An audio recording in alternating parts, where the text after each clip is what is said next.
Right, and I think we're live already. Just takes a moment to load the link so I can post it in the Facebook group too.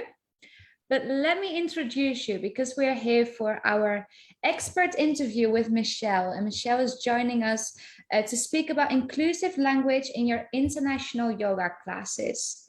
So Michelle's a yoga teacher and she teaches other teachers how to teach yoga. And she's got her own school, My Vinyasa Practice in the States, but also hosts yoga teacher training online. And that's how I know you, because I did my 300-hour training with you. And I was absolutely inspired by the way you approach your classes and really focus on inclusivity. And I believe it's your responsibility as a yoga teacher to also know this and educate yourself on this. So I'm very, very excited to have you here for an interview about this topic. Thank you for being here. How are you feeling today? I'm feeling great. Thank you so much for having me. That's amazing. So could you tell us a little bit about yourself? I already said that you live in the States and you've got your yoga school, but what else should we know about you? Yeah, well, I'm a mom of 3 teenagers right now, and I've been leading online yoga teacher training and in-person yoga teacher training for over 6 years now. I have a master's in curriculum development, and I really have a passion for inclusivity. So when we started the company 6 years ago, our values were really authenticity, accessibility, and affordability. And that accessibility piece was such a strong value to me that it actually really impacted my path as a teacher and as a teacher trainer, and made me really draw very firm lines in the sand about what I would and would not teach and how I would teach and how I would hold space. So I went on to become a yoga therapist. So I'm a certified yoga therapist with the International Association of Yoga Therapy. And I love creating content. I love sharing content with teachers. And so I'm really grateful to be here. Yes, it's a very inspiring journey because I know that you've also lived abroad. I want to go a little bit further back, because in our community, we mostly have non-native English speakers. They are from either Spain, Italy, all around Central America, and even Asia. And most of us here speak English as their second language. You have lived abroad, so I would like to know, what is your experience with learning languages? Yes, well, my husband's a linguist. So my husband is a linguist. He is fully fluent in Arabic, and partially fluent in German and Spanish. And we ended up living in Kuwait for several years, and then we lived in Israel for several years. So although I don't have the same aptitude for language that he does in a traditional sense of like learning foreign languages, I have a very strong aptitude for languaging in terms of inclusive languaging or compassionate languaging. So I'm always thinking about language as a way to hold space. And that I think comes from when I used to teach language arts. So before I became a yoga therapist or a yoga teacher trainer, I was a teacher and I taught language arts and history. So I think that there's something about that, and coupled with the fact that I'm married to a linguist, that makes, language such an important part of my practice and my life. Exactly. It is very, very interesting. And I absolutely share this passion with you. I've got a massive passion for languages, and there's always so much to learn, always a lot changing too. We're going to speak about that in a minute. But could you tell us a little bit about the way that you started practicing yoga and started your yoga teacher trainings too? Yeah, well, I started practicing meditation when I was really young, like around 9. And then I started practicing physical asana when I was probably around 24 or so. So almost 20 years ago. And I started really in Kuwait. So I had a teacher in Kuwait that taught Ashtanga, helped me to sort of reconnect with my body after having my first child. And it was a beautiful experience. So I practiced for probably about 12, 15 years before I became a teacher. And then I became a teacher trainer after that. So it's been a lifelong journey of, practicing mindfulness, both in relation to my mental health, but also in relation to my relationship with my body, my physical body. Mm-hmm. And you've explored many different fields of yoga, many different aspects. Why did you make the decision to develop these yoga teacher trainings? Well, what it really started, going way back to the beginning, it started as an idea to teach classroom teachers, so academic, elementary, junior high, high school teachers, how to teach in a projection-free way. So what we're talking about is inclusive languaging. It's sort of what I'm talking about when teachers teach in an elementary school class or a high school class. A lot of times the language they use or the way they hold space is really projecting their own material, right? Their insecurities, their upsets, their issues, etc., onto students, right? And my thought was, if we could train them to use these tools to see what that inner dialogue was and to have a more contemplative practice and teach them how to come clean to our kids, right? That we would have a better education system. So that's why I wrote it originally. And what happened was right around the time I was launching, another provider came in with more money and they were doing a similar thing. And so I said, oh, well, I'll just go ahead and offer it to anyone, And so that's really when we pivoted and sort of created the program, made it more accessible for anyone, whether you were a mother or a yoga teacher or somebody who just wanted to deepen your practice, we had something for you. Mm-hmm. It is still very broad. When I enrolled in the program, I was really surprised by the diversity in the different aspects. It's really something. I think it's important to have knowledge of everything. And like we said at the start, it's very important that we also know how to include everyone in your classes. So let's dive into the topic of today, inclusive language for international yoga classes. What does inclusive language really mean? I think inclusive language means it's language that meets everyone where they're at. And it doesn't project, it doesn't judge, it doesn't polarize things, right? With perception. It just is a foundation for exploration. Exactly. And then inclusivity in language can be very different in every country because there's different roots. There's different ways that we conjugate the verbs or use words because there's a lot of words that get lost in translation. So does this inclusive language vary from language to language? I'm sure it does. It varies from culture to culture. I know this for a fact, even within the English language. So I'm sure it does vary from, language to language as well. And, different languages have different sayings, right? Or, cultural things that go into the way that we speak. So I definitely think that it varies. Mm-hmm. And how do you think you can stay on top of this? Because most of us here do speak another language, or they even speak more languages, do want to translate from one language to another. Is there a way to really stay on top of what's inclusive and what's not? I do think there is a way. I think that if we look at what we're talking about, then we can really do due diligence to be as inclusive as possible regardless of what the language is.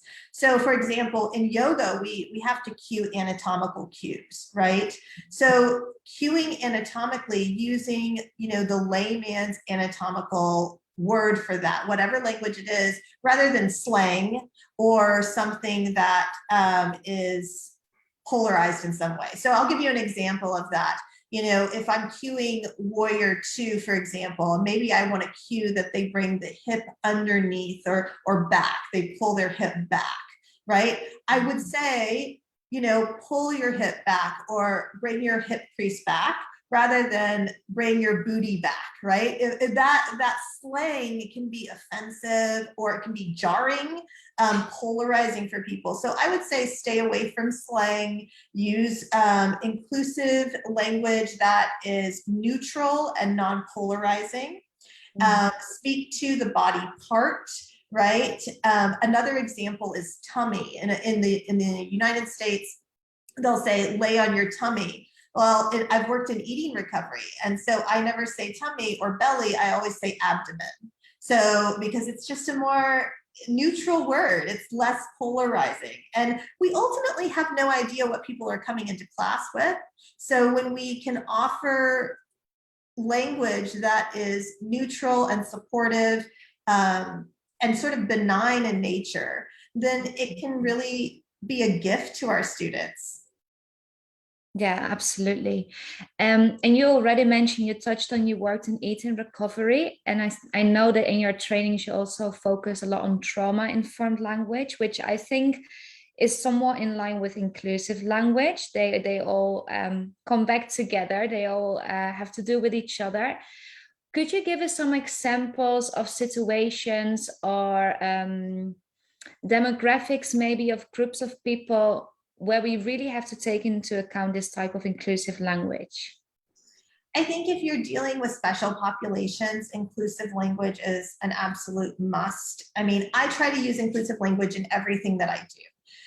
But obviously we're all human, and sometimes we say things, and again, I could use the most benign word for a body part or a cue, and it might activate somebody. So, we do the best we can. At the end of the day, we all have our different experiences. But I think that, if I was trying to create an inclusive environment, so we were looking for an example. I'm sorry.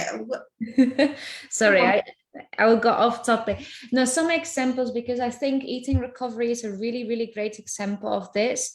But there are obviously different special groups you mentioned that requires more specific language or more general language. Could you give examples of those groups? Yes. So I think that, one group might be, people that have visual or audio impairments. Like, that's one of the things we work a lot with. For example, hearing impaired students have a very difficult time catching like the theme of the class.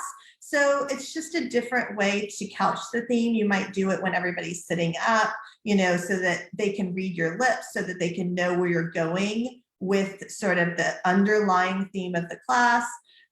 If you have someone who's maybe visually impaired in class, a lot of times visually impaired students will come to all levels general classes.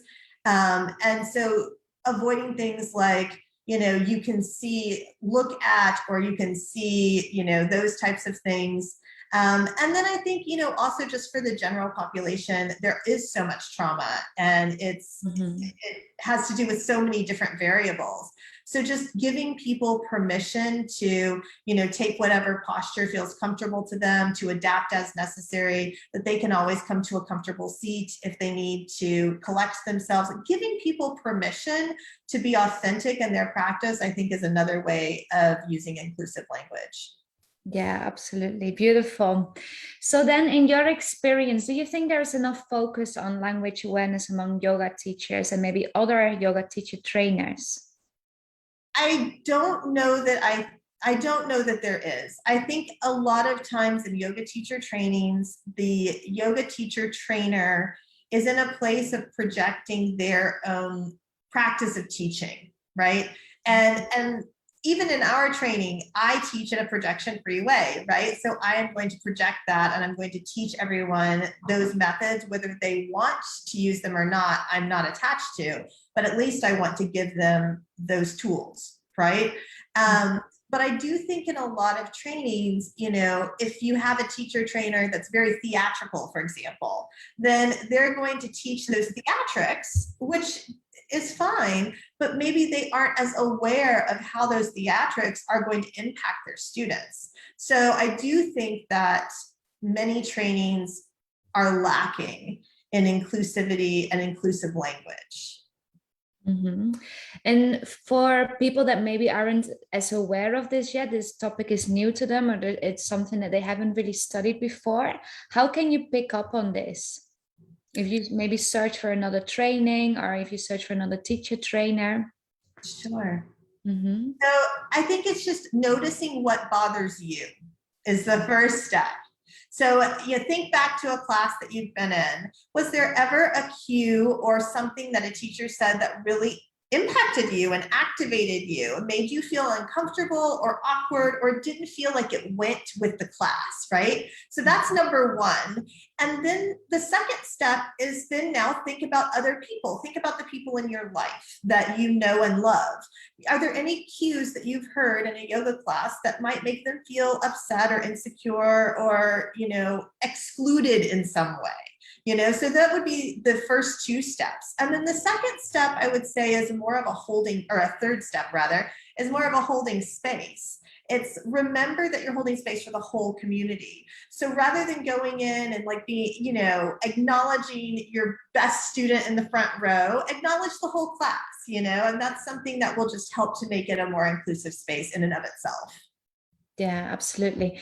I think you really, really are great at doing this and teaching other people about this. It's something that there are many words and expressions, and especially if you're learning a language, that you don't really take into account in a way that it could be offensive, or it could exclude people, it could hurt people or bring people back to any form of trauma.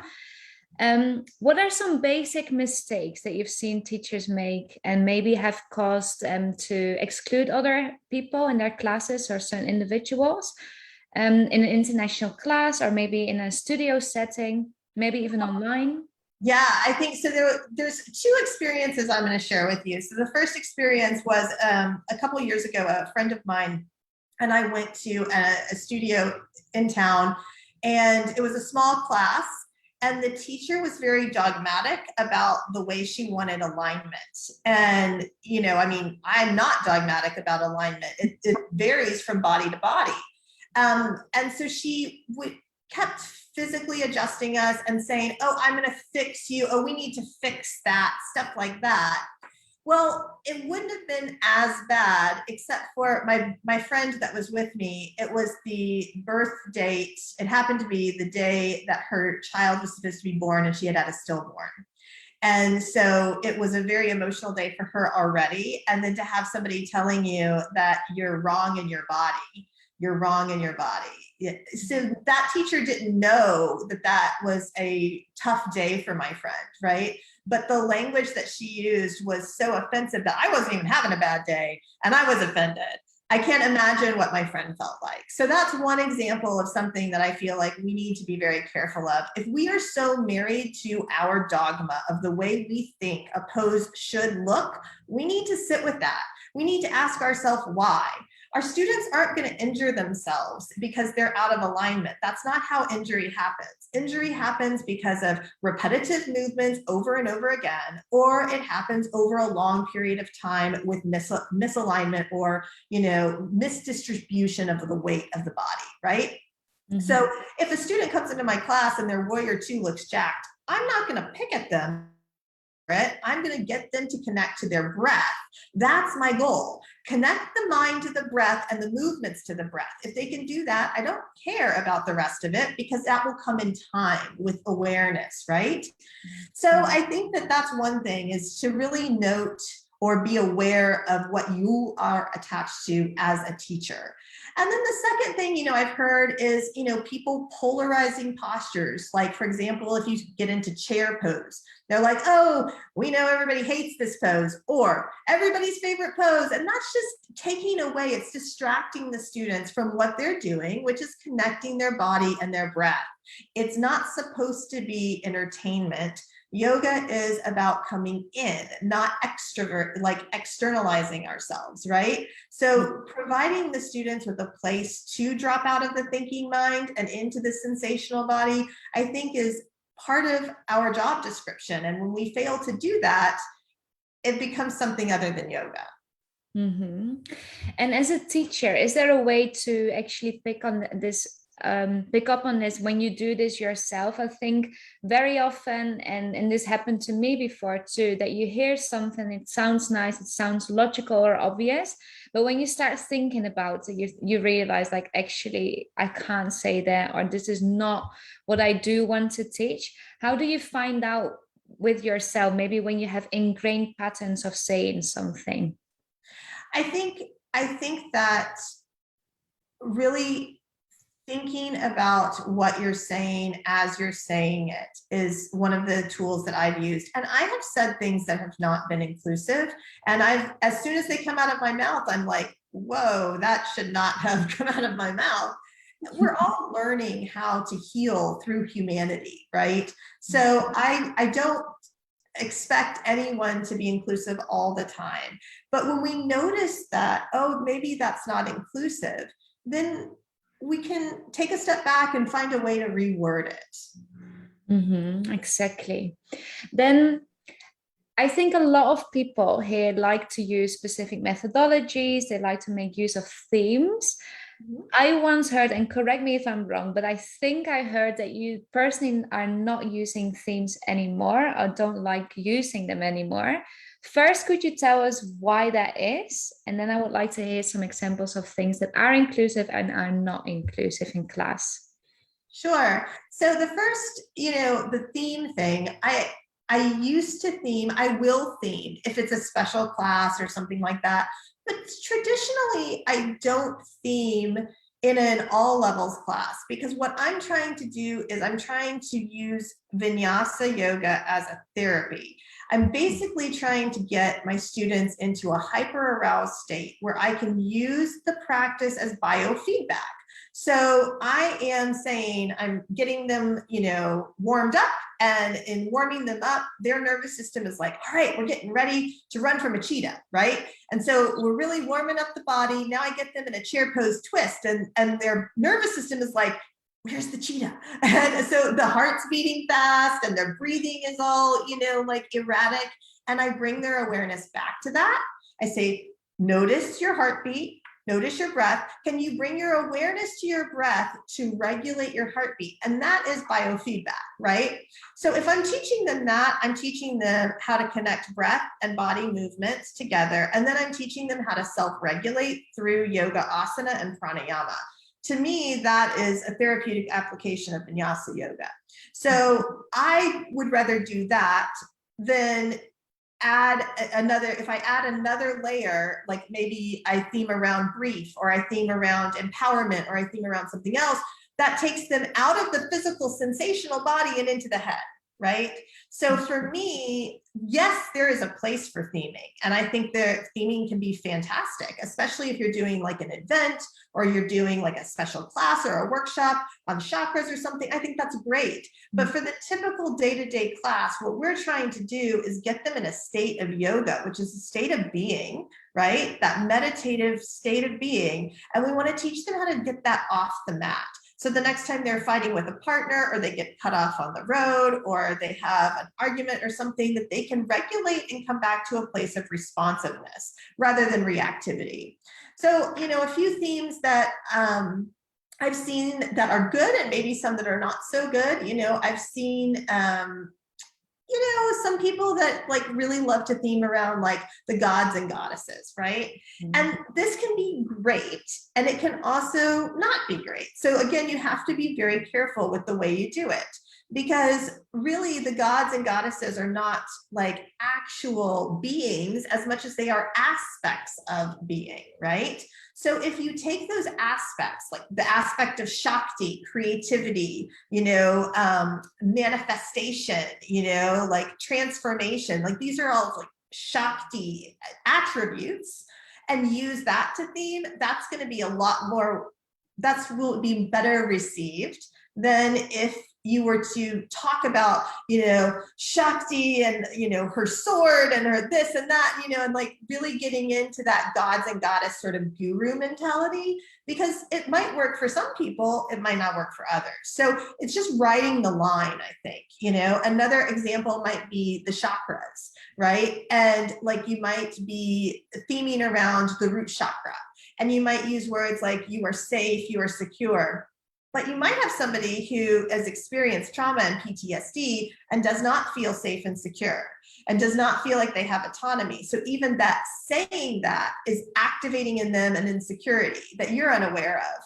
So rather than going, into it with such blunt sort of themes, you can soften it a little bit, and you can talk about, reconnecting with the earth, reestablishing security in your life, reestablishing autonomy or connecting to autonomy, you know, and so these are the same themes, they're just not as sharp, if that makes sense. Absolutely. I think those are really, really great examples. And especially with people coming from all different backgrounds, different cultures, different religions, it's so important that we keep it as general as possible. Are there approaches in the class maybe that people can take into account or reconsider when they teach tomorrow and the weeks ahead? You know, I think again, just remembering it's all about the student. We as yoga teachers, we get so excited. We've got an idea for class. We're going to do this thing. And, you know, maybe take a deep breath and yeah, be excited about your inspiration. But at the end of the day, it's about the students. So if you walk into the room and the energy is really low and that arm balancing technique that you wanted to teach is just not going to go over well, you know, listen to the students' energy, feel the students' energy. So really connecting and coming to your students with a sense of non-attachment to your perception of how it should be and to their energy level or, you know, goal for practice. Beautiful. Really, really nice. Thank you so much for sharing all of this and taking the time to speak to us. I see there's a few of you watching. Does anyone have any questions? Anything that you would like to know more about, or maybe something that you would like to comment on? Feel free to write it in the comments on Facebook. I see Charlie is here and she says, Michelle's the best. I love her trainings. And I think she agreed to something that you said about, I think it's the story you told about your friend, and she says it's pushing you more in a pose, which hurts. Yeah. Absolutely. So there's a little bit of a delay. If people have questions, feel free to write it in the comments. In the meantime, is there anything else that you would like to share or recommend? Yeah, no, I mean, I am just so grateful for this community, and you all keep inspiring me to keep creating. We are just launched pre-registration for the Ayurvedic nutrition certification last week. We're about to launch our children's yoga certification this week, along with a couple new author courses. So, you know, we've got a prenatal training coming up. We just really appreciate all of you as part of our community because you keep inspiring us to create new things. So thank you for everything that you do. Thank you. Honestly, we wouldn't be here without you either. It really is amazing. You've got such a variety of courses and trainings, and everything is just so broad and amazing. So if anyone is here watching and hasn't seen my vinyasa practice yet, absolutely check them out. Again, thank you so much. I don't see any comments coming in, but if you have questions later, maybe you go through the day and you think of something that you heard us speak about today, always feel free to post a comment or send in questions via the DMs or email. And again, Michelle, thank you so much. Thank you. Thanks for having me. It's an absolute pleasure and real honor, like I said at the start. Thank you everyone for watching.